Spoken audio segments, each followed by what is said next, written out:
I could look like a crackhead with a suit on, but I've never been a crackhead like you, though. Controversy has been part of MMA since the very beginning, and despite attempts to clean up its act, there are still a number of names who leave a black mark on the sport. These are some of the most scandal-laden fighters to compete in MMA, be it for their actions inside the cage and sometimes out. Welcome to INC, and these are 5 of the most controversial MMA fighters. John Corben, aka War Machine, is one of the most despised figures in MMA history. War Machine first came to prominence on the 6th season of The Ultimate Fighter, but was cut by the UFC after comments made about the death of former UFC middleweight champion Evan Tanner.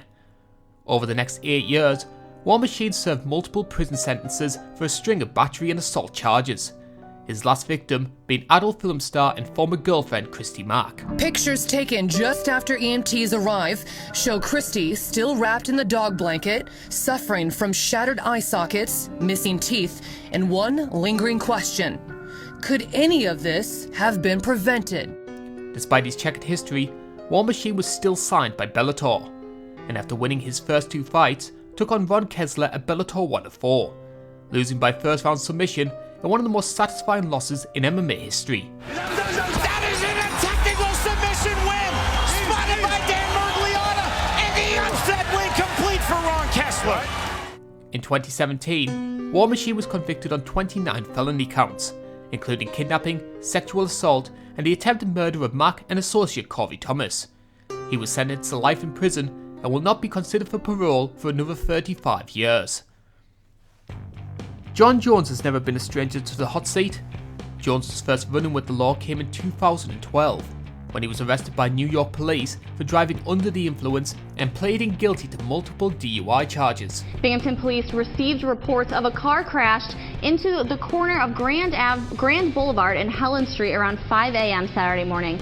Police told Action News that John Jones was on the scene and it was his 2012 Bentley that had crashed into a telephone pole at the corner. Over the next 3 years, Jones continued to flirt with scandal, from child custody battles, a leaked sex tape, and homophobic slurs on social media. In 2015, Jones was sought in relation to a hit-and-run incident which left a pregnant woman with significant injuries. Dude, I wonder if this is that fighter's car. John Jones? Well, he's fucked.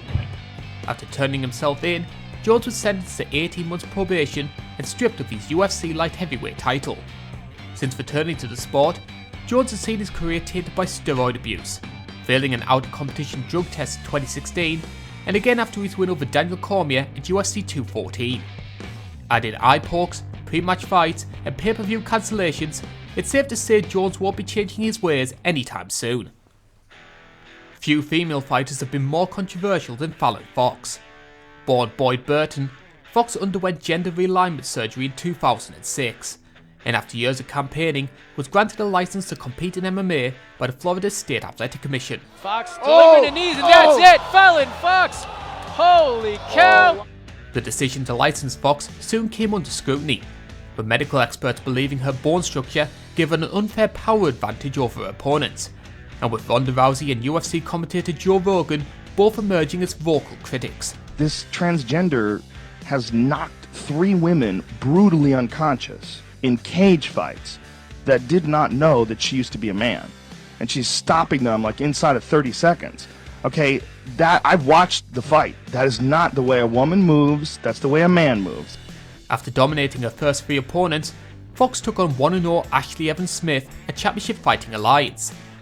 Entering as a 5-1 favourite, Fox dominated the early stages, coming close to stopping the fight in the first, before Evan Smith used strong wrestling to take a foothold in the match.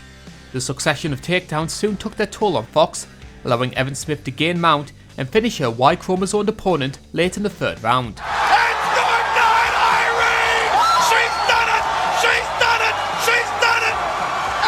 Evans Smith beats Fallon Fox.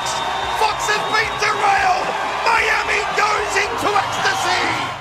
The fight earned Evan Smith a contract with the UFC, while Fox, now 42, hasn't fought since 2014. Leg locks are some of the most dangerous ways to win in MMA, and no fighter has become more notorious than Jiu-Jitsu black belt Husamar Pal Harris. Since arriving in the UFC in 2008, Paul Harris earned a reputation as one of the sport's dirtiest fighters, refusing to let go of submission holds and risking serious damage to his opponent in the process. He drops, gets a hold of that heel hook, and watch him crank this thing, and he's tapping, and he's still not letting go, and he's still not letting go, and that is all it takes to rip apart a knee. Despite going 8-4, Paul Harris's reputation soon got the better of him, released by the UFC after failing to release a heel hook in his win over Mike Pierce. Following his release, Paul Harris signed with the World Series of Fighting, and in the welterweight title defense against Jake Shields showed no intention of changing his ways. Oh, this is it! It's all over! And once again, Paul Harris maintains the hold. Clearly the time was coming in the corner of Jake Shields. They are furious. Paul Harris was immediately axed by the promotion and has since been blacklisted by the MMA community, last fighting in 2017 at an FNG event in Siberia, Russia. Josh Barnett's history of drugs tests have seen him stripped of titles and even bring down entire promotions. Barnett's first scandal came in 2002, when he took on heavyweight champion Randy Couture in the main event of UFC 36. After winning the fight in the second round, Barnett tested positive for multiple banned substances, including the anabolic steroid nandrolone, and added with a failed test earlier in the year, was stripped of the title and cut by the UFC. After a spell in Japan, Barnett returned to America to sign with Affliction Entertainment, where he was set to take on Fedor Emelianenko at the company's Trilogy pay-per-view. 10 days before the fight, Barnett was removed from the card after testing positive for drostanolone, and after failing to find a short notice replacement, Affliction were forced to cancel the show and folded shortly after. Over the next 6 years, Barnett appeared to clean up his act. A successful and drugs-free tenure saw him return to the UFC, where he claimed wins over Frank Mir, Roy Nelson, and former champion Andrei Arlovski.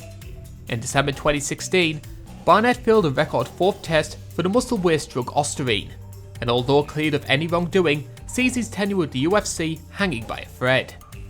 In his year away from the sport, Barnett has remained active, enjoying a short spell with Impact Wrestling where he became the company's heavyweight champion.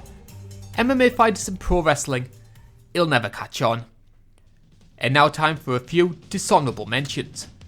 Gabby Garcia has attracted controversy throughout her career, which mostly involves squashing Japanese grandmas. UFC alumni Lee Murray masterminded the biggest bank raid in British history. Joe's son is currently serving life for rape, murder, and ruining my favourite scene in Austin Powers. That really hurt! I'm gonna have a lump there, you idiot! Who throws a shoe? Honestly. This is the INC, and thank you for watching.